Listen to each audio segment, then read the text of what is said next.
एक बार श्री कृष्ण अपना श्रृंगार कर रहे थे। तभी श्री कृष्ण ने कुछ सोचकर नंदगांव की गोपियों को बुलाया और कहा कि अभी तुम बरसाने जाओ और ये पता लगाना कि हमारी प्राण प्रिय ने आज कैसा वस्त्र धारण किया है। आज हम भी वैसा ही पोशाक धारण करेंगे, ताकि जब मैं राधा जैसे वस्त्र धारण करके उनसे मिलने निकुंज में जाएं तो हमें देखकर अचंभित हो जाए। जब नंदगांव से गोपियों श्री बरसाने पहुंची तो कुछ दासी राधा रानी का श्रृंगार कर रही थी और कुछ अंगरक्षिका बाहर खड़ी थी। उन्होंने गोपियों को अंदर जाने नहीं दिया। गोपियों ने बहुत अनुरोध किया कि सिर्फ एक झलक तो प्यारी को निहारने दो, फिर हम यहाँ से चले जाएंगे। दासी ने कहा कि एक शर्त है कि कोई एक गोपी ही अंदर जाएगी। फिर एक गोपी अंदर श्री राधा की झलक के दर्शन करने गई।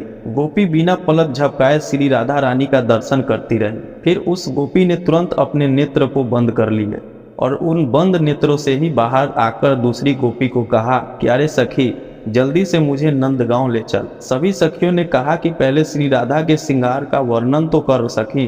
गोपी ने कहा कि पहले जल्दी से मुझे श्याम सुंदर के पास ले चलो, वहीं पर बताऊंगी। उस गोपी का हाथ पकड़कर सभी सखी नंद भवन ले आई। जब सखी नंदगांव पहुंची तो श्री कृष्ण ने पूछा कि कर ली मेरी राधा की दर्शन, अब जल्दी से मुझे बताओ कि कैसी पोशाक धारण की है और कितनी सुंदर लग रही थी मेरी प्यारी।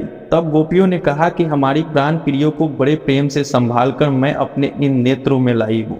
लो, अब मैं नेत्र खोल रही हूँ, आप मेरे नेत्र में झांककर अपने प्राण प्यारी का दर्शन करो। तब श्री कृष्ण ने उस गोपी को नैन में झांककर देखा तो बरसाने में श्रृंगार करती हुई श्री राधा दिखाई दी। कृष्ण अपनी प्राण प्यारी की झलक पाकर उस गोपी के नेत्र में ही खो गए। बिना पलक झपकाते उस गोपी के नेत्र में ही निहारते रहे। अपना श्रृंगार करना भी जैसे मानो भूल गए हो, एक स्तंभ की तरह अचेतन हो गए। तब एक गोपी ने श्याम सुंदर को पुकारा।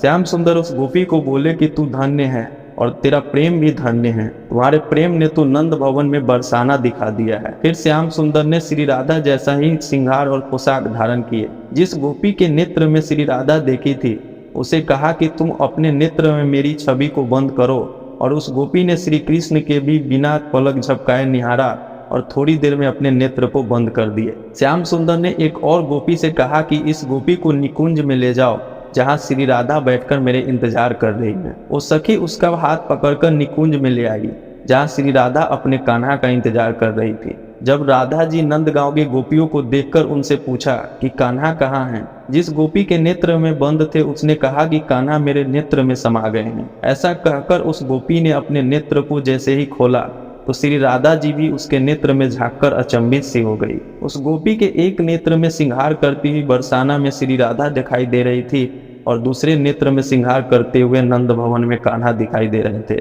उस गोपी के दोनों नेत्र में प्रिया और प्रीतम दिखाई दे रहे थे। तभी दूर से श्याम सुंदर अपनी बांसुरी की मधुर धुन बजाते हुए आते दिखे।